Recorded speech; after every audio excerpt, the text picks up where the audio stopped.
Nesta edição do Trabalho Legal, você vai ver os mitos e as verdades sobre os perigos do uso de agrotóxicos e vai conhecer o projeto em discussão na Câmara para criar uma política nacional de redução do veneno na agricultura. Vamos mostrar também a posse das novas procuradoras do MPT. No estúdio do programa, uma entrevista com a procuradora Edelamari Barbosa sobre discriminação racial e intolerância religiosa no trabalho. Tudo isso e muito mais você confere a partir de agora. Está começando agora o Trabalho Legal, um programa do Ministério Público do Trabalho em parceria com a Associação Nacional de Procuradores do Trabalho. O Ministério Público do Trabalho empossou duas novas procuradoras. A cerimônia foi na Procuradoria-Geral do MPT. O dia foi de celebração para as procuradoras aprovadas no 20º concurso do MPT. Amigos e parentes de Luísa Prado e Marina Pimenta acompanharam a cerimônia ao lado de autoridades e servidores. O procurador-geral do MPT, Ronaldo Fleury, lembrou que o apoio da família é fundamental para o sucesso nos concursos públicos. Ronaldo Fleury também deu conselhos sobre como enfrentar os desafios da carreira. Não percam nunca a capacidade de se indignar. Vocês vão ver ao longo da carreira de vocês as situações mais absurdas de descumprimento da legislação trabalhista. Sejam sempre idealistas, pensando nos propósitos, nos princípios da nossa instituição, da nossa querida instituição do Ministério Público do Trabalho. Muito bem-vindas, contem sempre, sempre comigo e com todos os que compõem a nossa administração e a nossa categoria. As novas procuradoras falaram da expectativa com o futuro na carreira. É um sonho alimentado durante muito tempo, poder ter a chance de trabalhar fazendo a diferença na vida das pessoas. É realmente uma mudança de carreira e uma mudança de vida. Para nós é importantíssimo que os nossos quadros funcionais eles sejam complementados sempre na medida das necessidades para que a atuação do Ministério Público do Trabalho possa ser feita de forma adequada, possa atender a sociedade.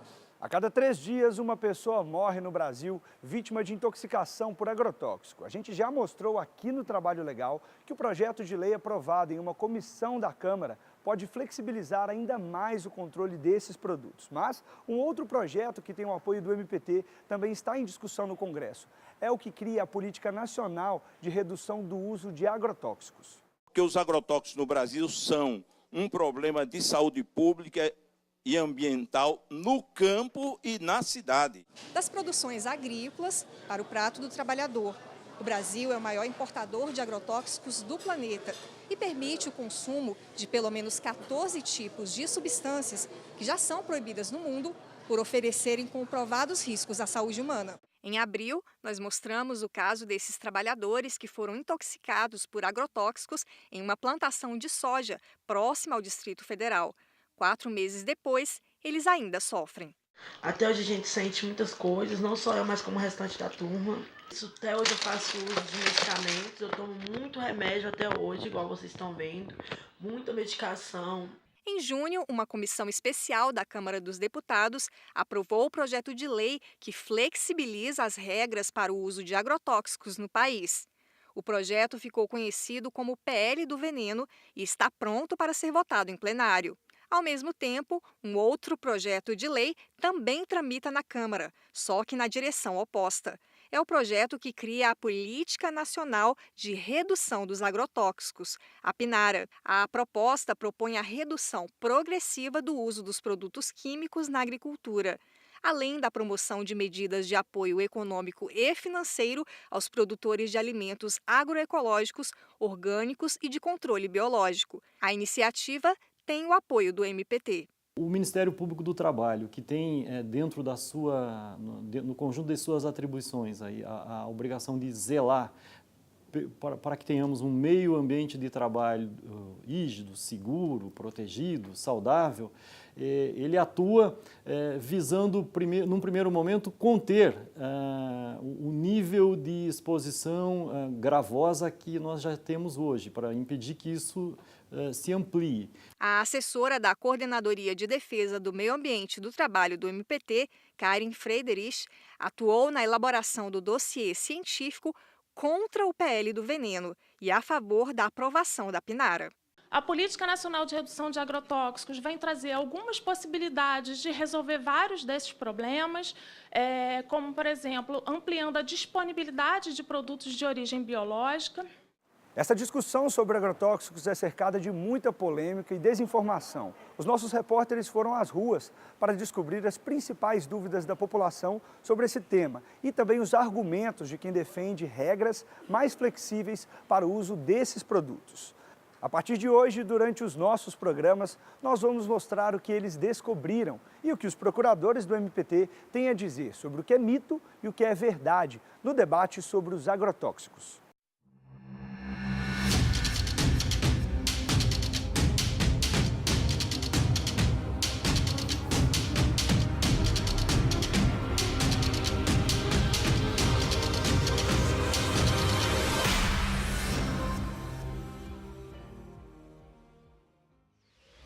O Brasil precisa flexibilizar o controle de agrotóxicos para manter a produtividade agrícola.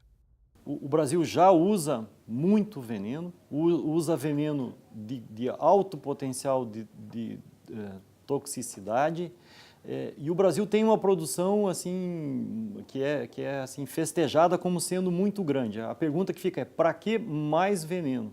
Isso não é para alimento. O grande volume de agrotóxico utilizado já se dá em culturas que não se destinam necessariamente à alimentação, como o tabaco, o algodão, a soja, que é um commodity, a cana-de-açúcar, que tem utilização variada. Então, a resposta para essa pergunta, objetivamente, é não. Depois do intervalo, você vai ver. Uma entrevista no estúdio do programa com a procuradora Edelamari Barbosa sobre racismo e intolerância religiosa. Voltamos em 1 minuto.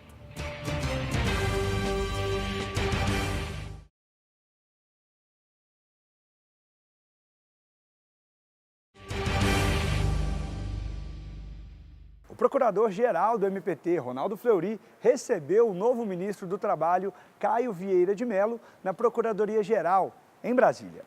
O novo ministro do Trabalho, Caio Vieira de Mello, esteve na Procuradoria-Geral do MPT pela primeira vez desde que tomou posse no dia 10 de julho.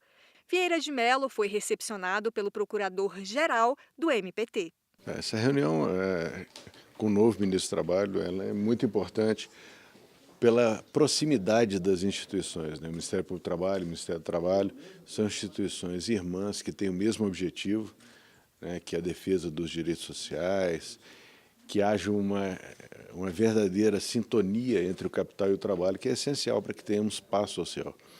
Então é muito importante o ministro entrando agora, que nós tenhamos essa aproximação, que as instituições conversem ainda mais e estejam cada vez mais integradas. O ministro do Trabalho também falou sobre a relação entre as duas instituições. A nossa vinda aqui foi uma vinda, primeiro, de cortesia e, segundo, para a gente estabelecermos regras de trabalho em que a gente busque, em conjunto, não só o cumprimento da legislação, mas a harmonização, o que é primordial, entre o capital e o trabalho. O procurador-geral do MPT destacou a importância da troca de informações para facilitar o trabalho integrado. Dentro desse objetivo das instituições trabalharem de forma cada vez mais harmônica, mais integradas, que nós estamos buscando a integração de dados, o partilhamento de dados nosso com o Ministério do Trabalho, do Ministério do Trabalho com o Ministério Público do Trabalho, visando a eficiência de ambas as instituições, e o foco, volto a dizer, sempre na paz social, sempre na defesa dos direitos sociais, defesa dos trabalhadores.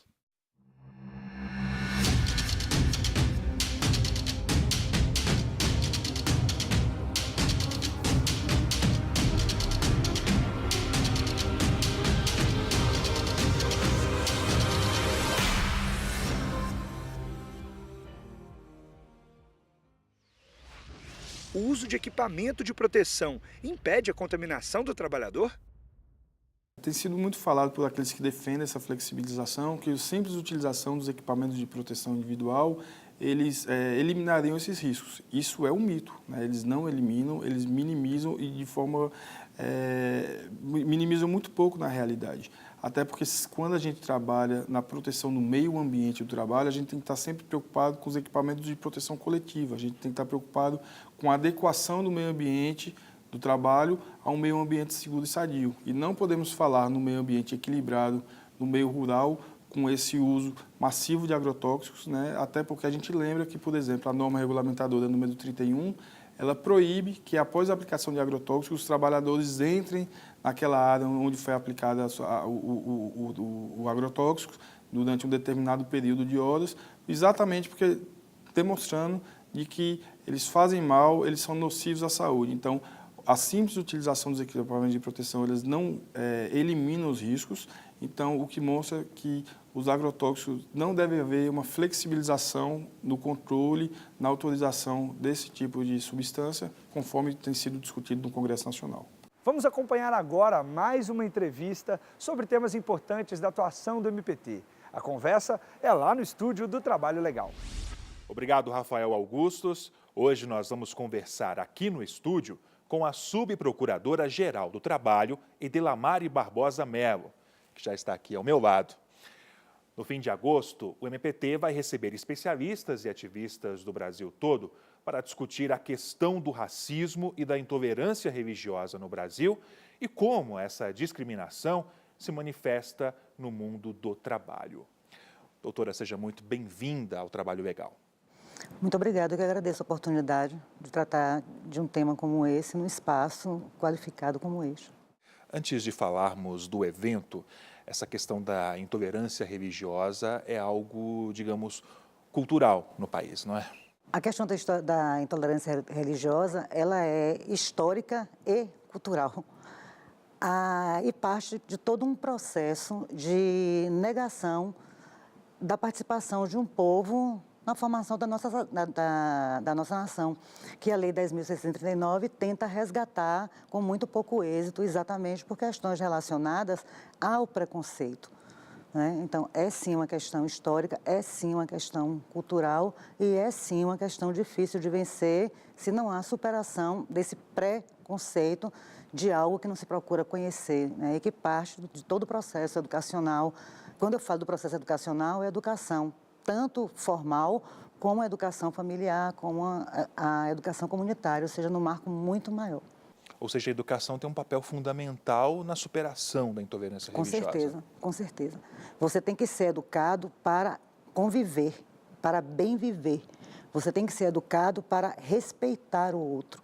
Você tem que ser educado para saber que sua liberdade termina quando começa do outro. Você tem que ser educado para ver no outro um igual a você.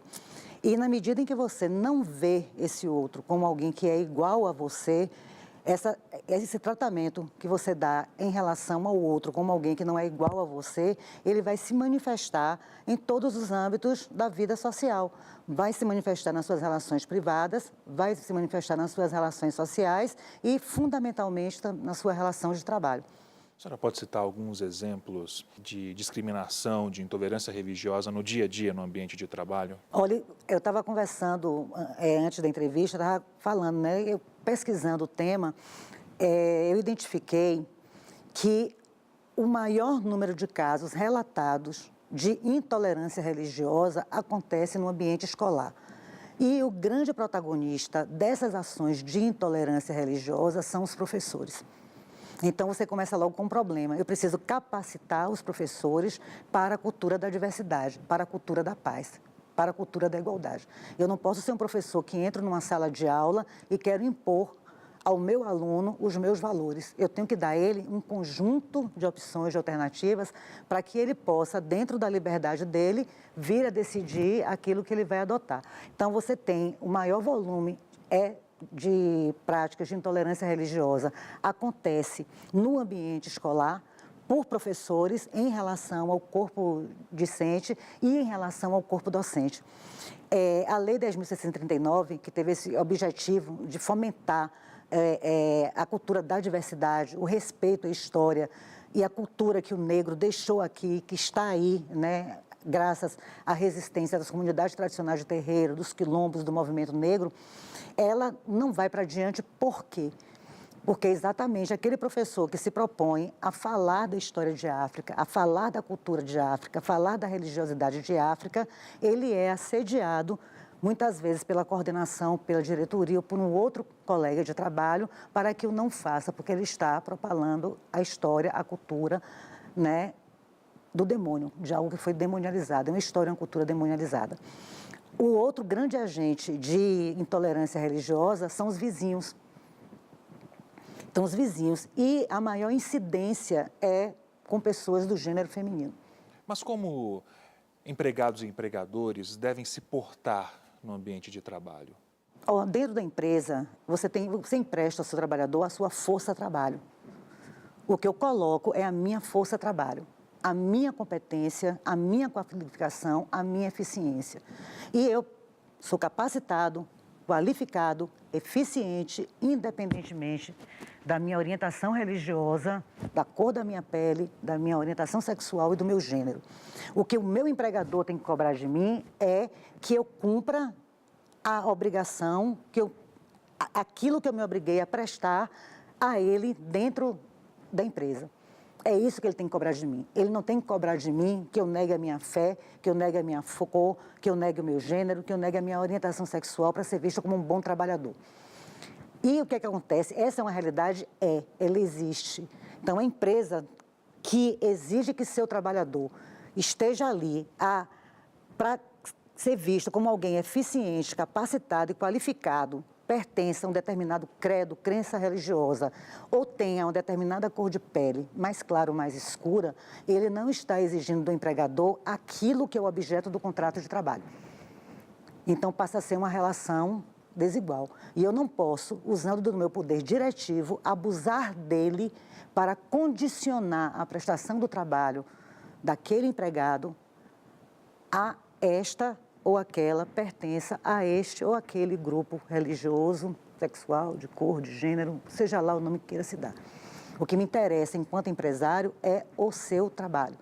É o trabalho feito com qualificação, com eficiência, com seriedade. É isso que eu tenho que exigir. Se eu passo a exigir do meu empregado algo que vai de encontro, algo que é negar ele na sua identidade, no seu empoderamento enquanto ser humano, eu não estou numa relação de trabalho.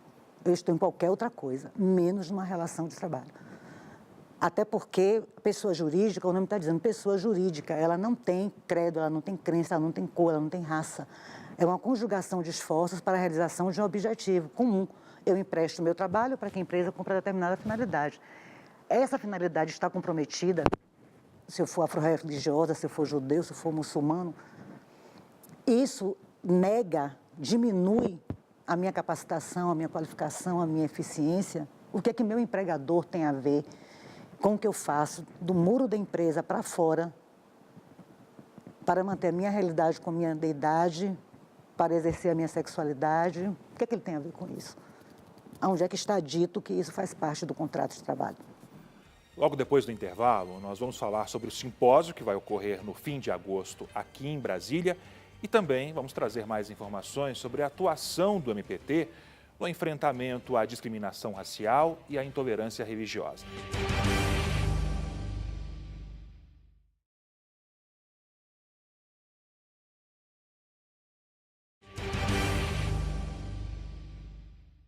Voltamos a conversar com a subprocuradora-geral do Trabalho, Edelamari Barbosa Mello, hoje falando sobre intolerância religiosa e discriminação racial no mercado de trabalho. Doutora, religiões de outras vertentes que não são de matriz africana chegam a sofrer discriminação, intolerância religiosa? Sofrem.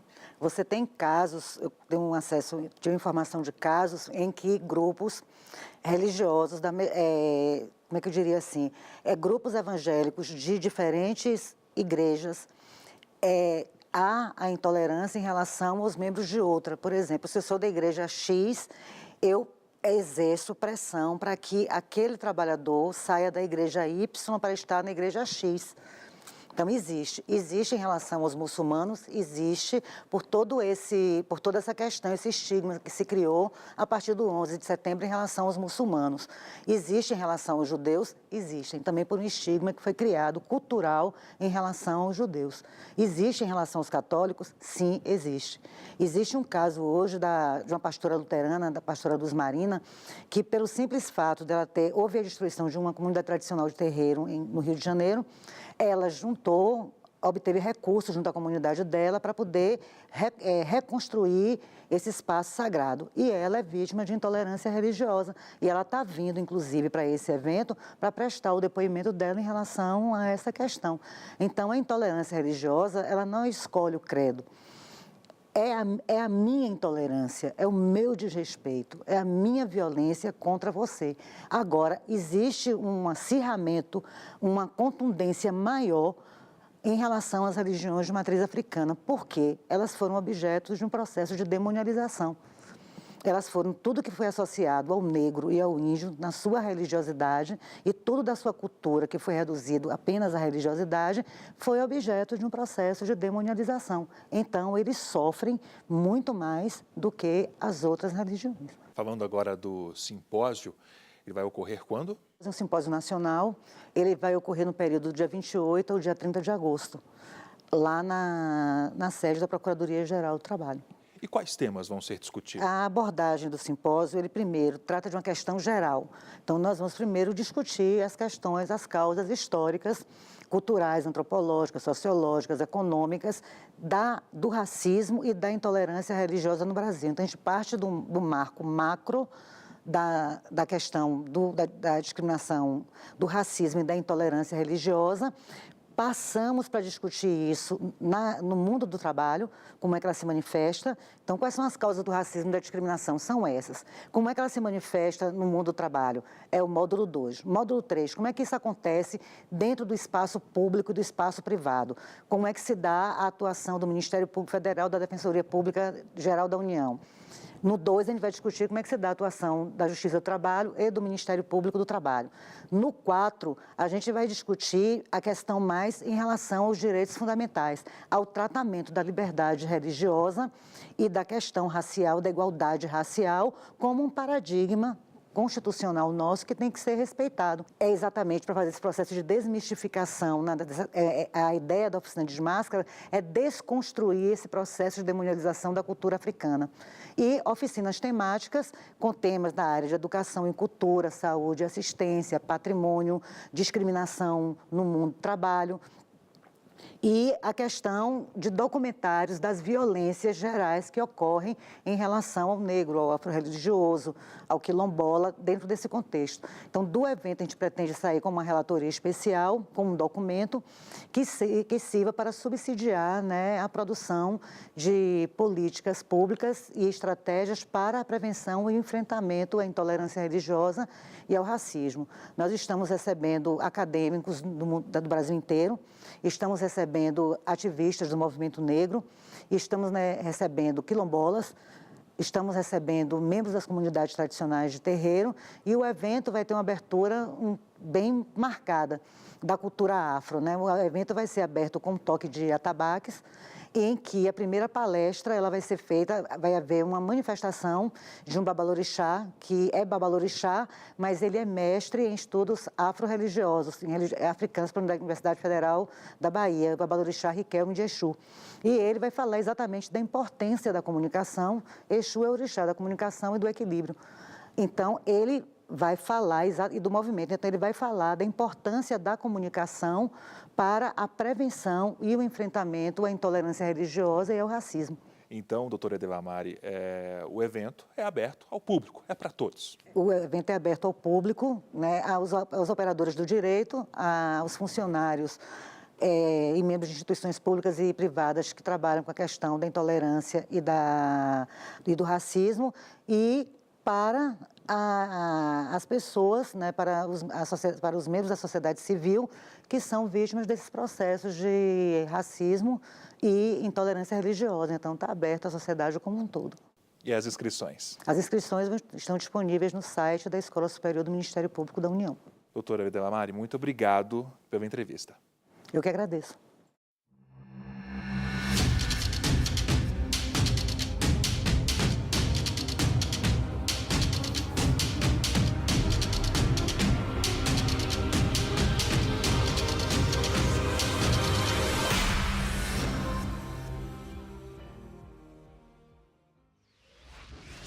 Existe uma forma segura de usar o agrotóxico sem contaminar o meio ambiente?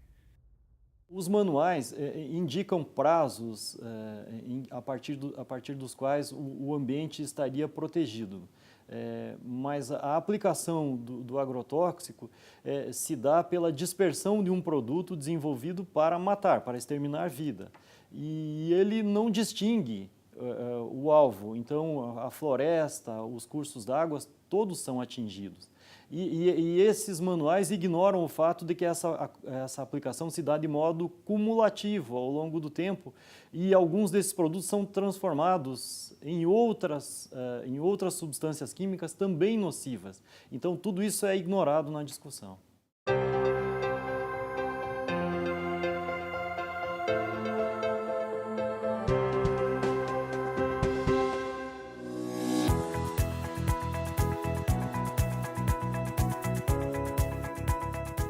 Olá! No MPT Indica de hoje você vai conhecer o conteúdo do artigo Velhos e Novos Problemas da Escravidão Contemporânea no Brasil.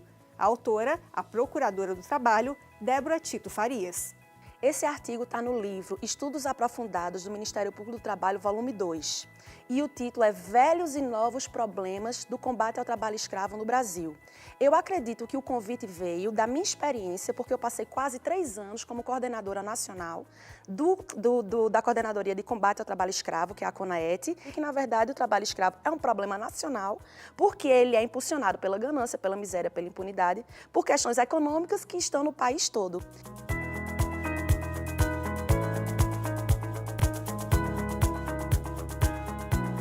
O trabalho escravo pode estar em qualquer lugar. A gente precisa fazer com que a sociedade entenda o que é o trabalho moderno, o trabalho escravo moderno, para perceber que ele pode estar numa fronteira agrícola, como era o Pará, mas ele pode estar na sua esquina numa obra de construção civil. Porque eu sempre trabalhei como coordenadora nesse sentido, da gente perceber que o trabalho escravo pode estar em vários lugares, não exatamente naquela seara mais rural e naquela seara mais isolada geograficamente.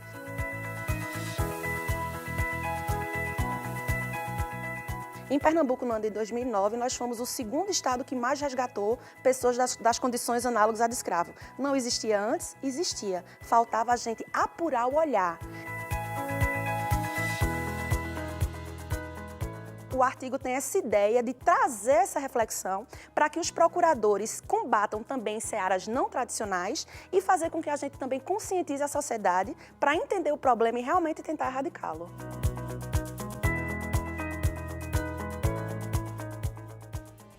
Antes de encerrar, lembro que a sua contribuição é muito importante para a gente. Por isso, sugestões de reportagens podem ser enviadas para trabalholegal.pautas@gmail.com. Agora, para acompanhar as ações do Ministério Público do Trabalho, basta acessar o portal www.mpt.mp.br e também nossas redes sociais. Obrigado pela audiência e nos vemos semana que vem. Tchau!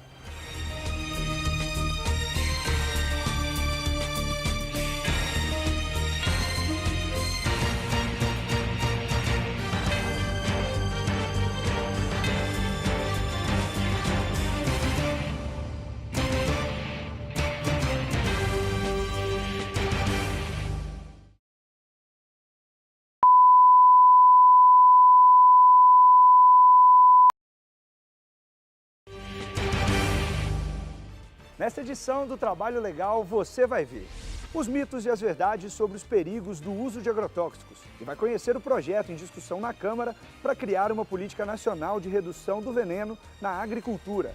Vamos mostrar também a posse das novas procuradoras do MPT.